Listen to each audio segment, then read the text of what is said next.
Fucking hell.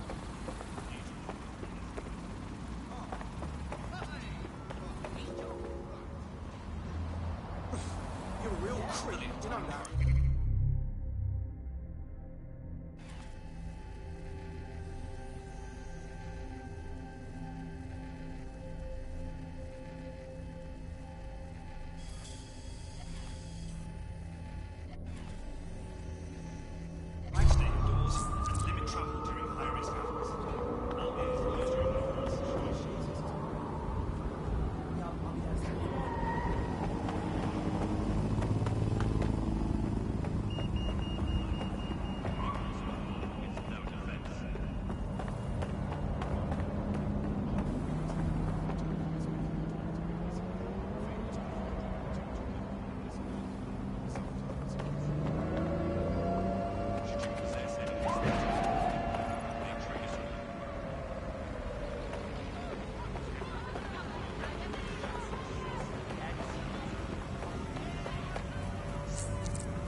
I've downloaded a patch to your optics so you can access our security system.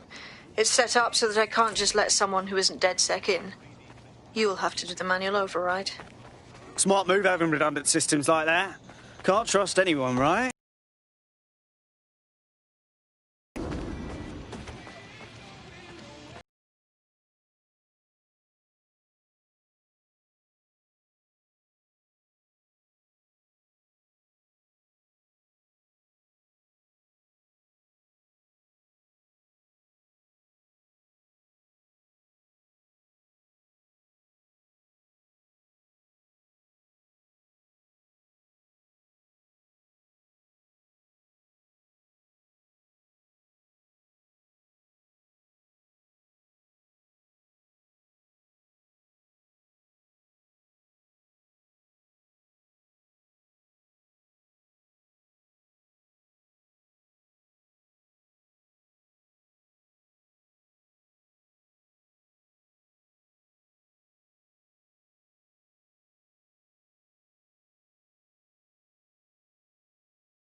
This is what you wanted, mate. Get to it!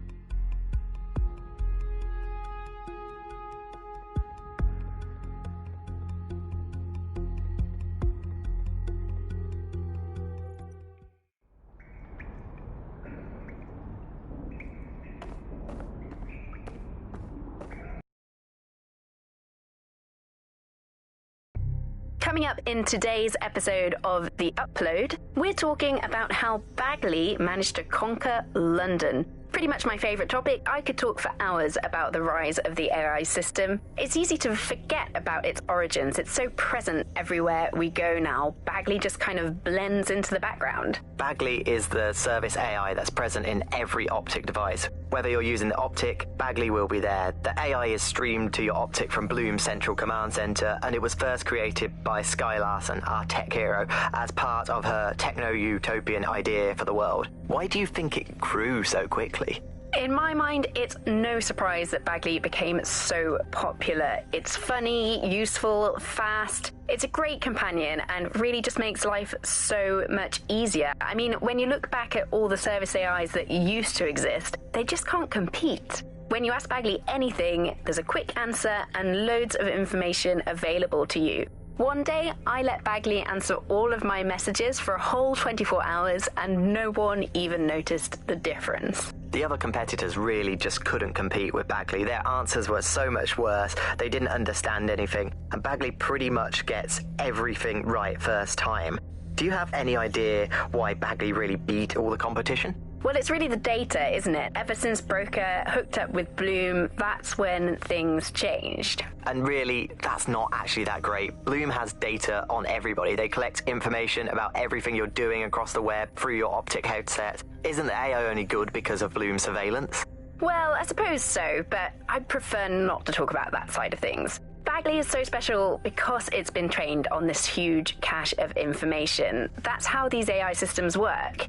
Or at least used to work. I mean, we don't really know that much about the latest version because there's so much secrecy around the tech. But they're given this huge amount of training data. It's basically a huge database that's used to teach the AI about patterns in behavior. You know, so if you always travel the same way to your house, it can predict when you're going to go and get a self-driving car ready for you before you even ask for it. That's pretty terrifying. In some ways, I don't want this data to drive my life. It understands too much at times. Have you heard some of the rumours around the hacked version of Bagley? I've heard mutterings, yes. I've heard it's been used by DedSec. I wouldn't put it past them. It's pretty well known that they're not fans of Bloom. But the idea of a souped-up version of Bagley, given it's already so intelligent, is a bit terrifying. I wonder what they could actually make it do. It's...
This is the Bug. Hello, Resistors, it's Bug time. Are you all sitting comfortably? No? Good. That's as it should be. This is the Bug. I'm Andy, and joining me to analyse the latest blowflies to emerge from the corpse of a once free Britain, it's Alice. Hello, Andy. And today, we're going to talk to you about Albion, your friends and mine. Alice, the government has extended Albion's contract.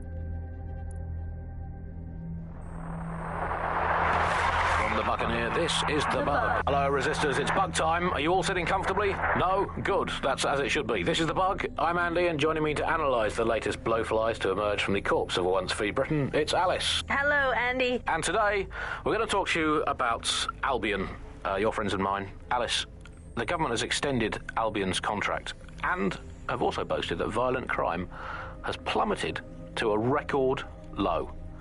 Now, extending Albion's contract, to me, that's like having a pet dog, let's call it Nigel for the sake of argument, that attacks you every single day and thinking to yourself, wouldn't it be nice if Nigel had puppies? That contract has been extended so many times. It's like the neck of a politician that's criticised the government.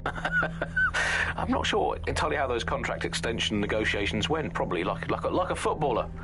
In the old days, I assume Albion's agent was leaking stories to the press about how our favourite private militia was being tapped up by Barcelona or Bayern Munich. The government panics and thinks, well, we better get them signed up before it's too late.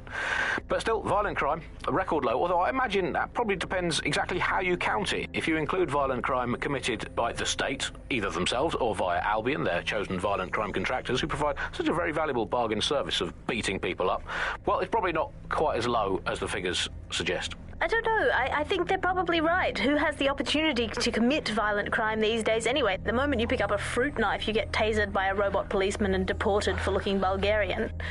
It's a much more peaceful society. It's just much less of a society. I want to know the details of the contracts, Alice. I mean, are they paid per dissident duffed up? Is it a set rate for each extrajudicial state mugging? And what is that rate? What do you think? Well, they certainly look like they're trying to hit a quota of some kind. But what is the set rate? Is it 99.95 cryptos bargain? Seems very reasonable indeed. I imagine they don't ask too much anyway, because it's just so nice to get paid for doing your hobby anyway, isn't it? I imagine it doesn't even feel like work. I mean, who needs violent crime anymore anyway? You know, you can just starve to death without even starting a gang war. We do have to ask exactly what does the Prime Minister make of all this. Let's ask him. Oh, I hope they pick up. Hello, you're through to number 10 Downing Street. Hello, is the Prime Minister there, please? Let me just check. Sorry, you've missed him. I'm afraid he's popped out for the decade.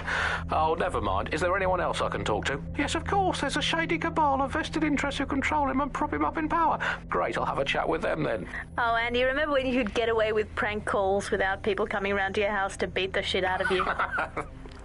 Oh, happy time. You're listening to The Bug. Did you think the Prime Minister will ever come back? I don't think we've ever had a Prime Minister. Well, that's a much more reassuring way of looking at things. What have we become, Alice? When you look at the state of our politics, we're supposed to have the mother of parliament. Well, this is one mother that has emphatically abandoned her kids in the woods to be brought up by wolves. And let me tell you, that never works out like it does in the stories. Wolves are bad parents, unless you're a wolf, in which case they can do a job bringing you up as a wolf. Do not give your children to wolves. And do we actually own anything as a country now? Is there anything we haven't flogged off for profit? Oh, I think we've basically just become a homeopathic Britain. Diluted and diluted until there's barely a trace of the original Britain left. But some quackish lunatics insist it. New on The Bug this week, a new feature. The Bug Off feature. The person who has most irritated us in Britain this week, we're going to tell to bug off. And to get things going, I'm going to nominate Big Nigel. Nigel Cass. Look, this is Britain. History tells us this place is a bastion of freedom. I'm just not sure that kind of freedom should involve Big Nigel expressing his freedom to run a private army. I guess, historically, there is a precedent. The East India Company. That was a trading house with an army of 250,000 soldiers, which is a lot for a company. The Bug PLC has Alice with a water pistol. But crucially, compared with Albion, the East India Company didn't operate its 250,000 strong army in London. It did it a long way away, out of sight, out of mind. Anyone to nominate for the Bug Off, Alice? I think today's Bug Off for me goes to my streaming service. I'm sick of being recommended things based on things I already like. The other day it recommended me to watch a reality TV competitive dating show set in a nude commune. Andy, I watched it and I liked it, and I do not want to be the kind of person who enjoys nude competitive reality television dating shows. I did not want to know that about myself. I have to go sit in the corner and cry. That's it from The Bug. Don't forget the live show that is so secret it is definitely not happening at the usual time and place this month. Definitely not. And definitely do not tell anyone not to come to it. It's definitely not happening. Usual time and place. Bye-bye.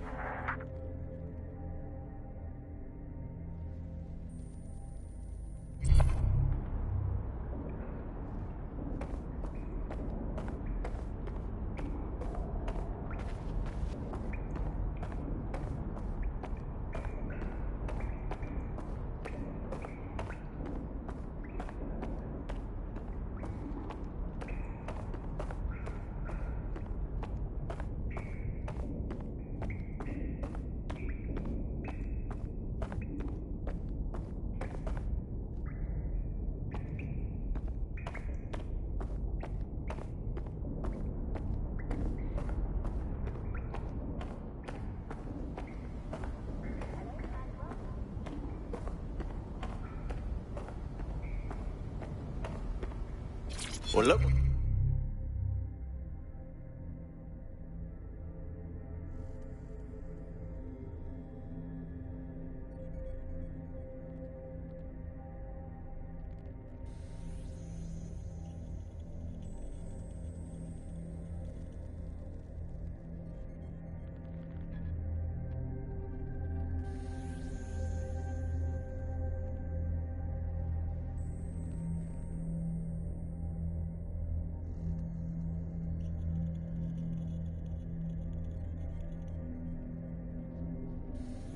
I found.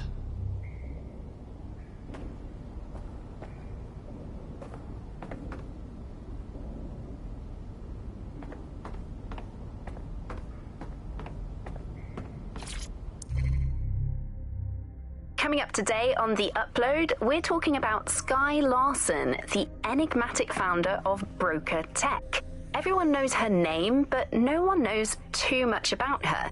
And we only really see her these days as a hologram. She was pretty young when she launched Broker Tech, the company that is best known for introducing Bagley to the world. Nowadays, it's hard to remember a world before Bagley. And I think that what Sky Larson's done with Bagley is significant AI of our time, and it's really blown all the other AIs that were created out of the water. Yeah, I mean, I can't really imagine the optic without it. But what do you know about Sky Larson herself? Not a lot, other than that she's actually pretty incredible. I've followed her work for a long time, and she's always been a pretty private person. I know that she supposedly grew up in the countryside, but there isn't actually that much more we know about her other than this tech that she's put out into the world. I've always found it a bit creepy that she's so obsessed with this idea of transhumanism. Why wouldn't you be? When you've got a mind as amazing as Sky's, why wouldn't you want to take what you've got and actually augment it by working with technology, by improving your physical self, changing your body and the world around you, implementing more technology to extend your life and really sort of extend human capabilities? You sound pretty much in love with Sky Larson, I have to say. I can't comment on that, but I am a big fan of her work. She's been one of these people that has transformed the world around us, and just watching how her mind works from afar is pretty incredible, because some of what the technology she's introduced has changed how we all live our lives, and Bagley has been this really incredible assistance to humanity as a whole. Did I ever tell you that I actually interviewed Sky Larson once? Really? I thought she never spoke to the media or anything. So this was a long time ago, back in the day when she was a little bit more accessible.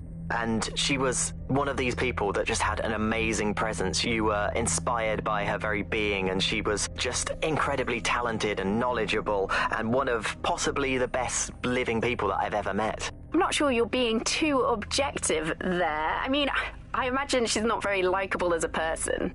She obviously despises humanity in some way. I think she believes that becoming data is preferable to being human. She's one of these people who's extremely methodical in everything that she does, and she does everything to perfection and really tries to change the world around her and make it a better place for us to live in. If you say so.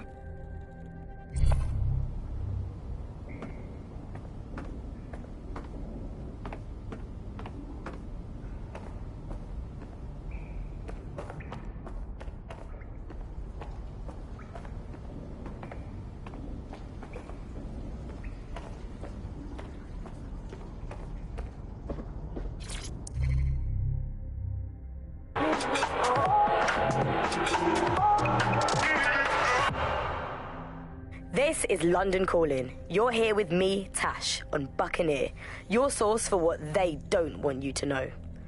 In today's world, we've all had to get used to our every move being tracked by the optic on our temples, by the cameras around us, and with every click we make online.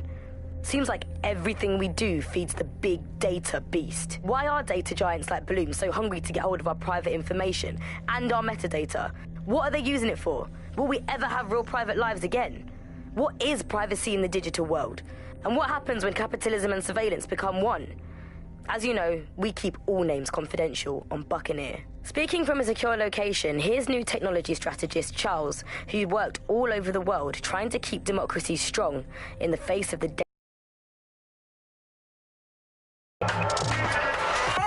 If you have enough personal data on somebody, you're able to predict what it is that they're going to do. You can tell what they might be passionate about, but mostly you can tell what they fear.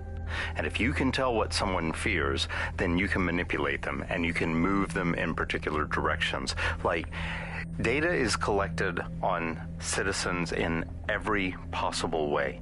Data is collected through surveillance cameras. Data is collected from television sets. Data is collected from voter records. It's collected from how much power do you use in your house and how much water do you use in your house. In pre-crisis Britain, we got really used to all of our services being free.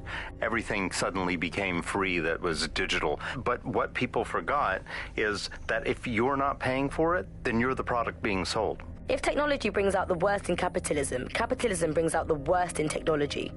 Senior academic Alfie tells us how big business repurposes big data.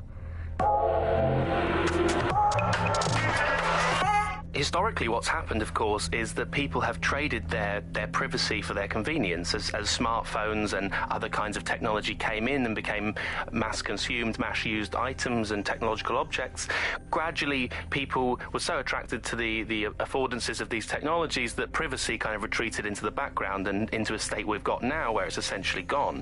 Having this access to this data makes huge tech companies like Bloom so much more powerful than they would be otherwise, and not just in the obvious ways. Of course, there's a lot of worry and fear over what they can do with the data. They can track anyone, find anyone, see what every individual is doing at any point in time. But I think there's even deeper reasons why this data empowers these huge companies to control our society and make us do things. So lots of predictive technologies which are implemented by these tech giants. It's not only interested in knowing what we're going to do, but influencing the patterns of our movement. So technologies might suggest routes to use in the city, places to go, restaurants to go to, cafes to go to, music to listen to. And these suggestions are not just predicting what we might like to do, they're actually influencing the way citizens move, think, eat, meet, and use their city as a space. So London has become a place where a small group of surveillance capitalist companies like Bloom can control the movements of individuals and orchestrate the way they move around their city and the way they essentially live, the things they do, the things they enjoy and the life they lead. So we're really kind of outsourcing our decision making, I would say, to a huge corporate capitalist company, and there's something very, very scary about that indeed. All these technologies can be used to not only influence us to act as the perfect consumer, but also to prevent us from doing radical and revolutionary things. So technologies in foreign nations that have been used are things like heat map features which show where populations are gathering. In-game rewards can be offered to people to take different routes, things like that. Traffic data can be manipulated to prevent people gathering and protesting, as has happened in some of the authoritarian regimes across the world recently. So what we're looking at is not only a set of technologies which make people behave as ideal consumers, but ones which actually can be put to use to prevent radical and disruptive behaviour in the city, which limits the power of any kind of revolutionary force. So, if you thought you had a private life, get used to it. You don't. And we're not going to reclaim our lives without a fight. I'm Tash, and you've been listening to Buccaneer, keeping the resistance informed. Keep listening, keep fighting, and remember, nobody owns you but you.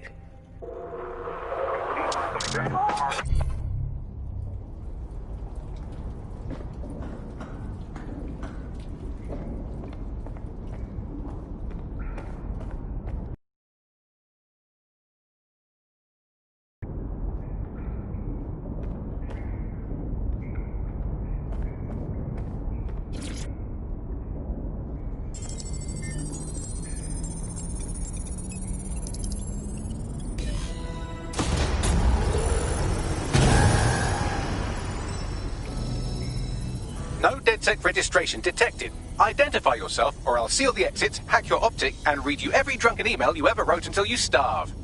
Whoa! It's all right. I'm supposed to be here. Authorization code Sabine sent me? Sabine's alive? Well, that's one piece of good news. I'm Bagley, DedSec's definitely not stolen, highly advanced AI assistant, and it seems I've been out of commission for a few months. Anyway, why don't you go connect me to the DedSec network so I can become more powerful than you could possibly imagine? I mean, catch up on what I missed.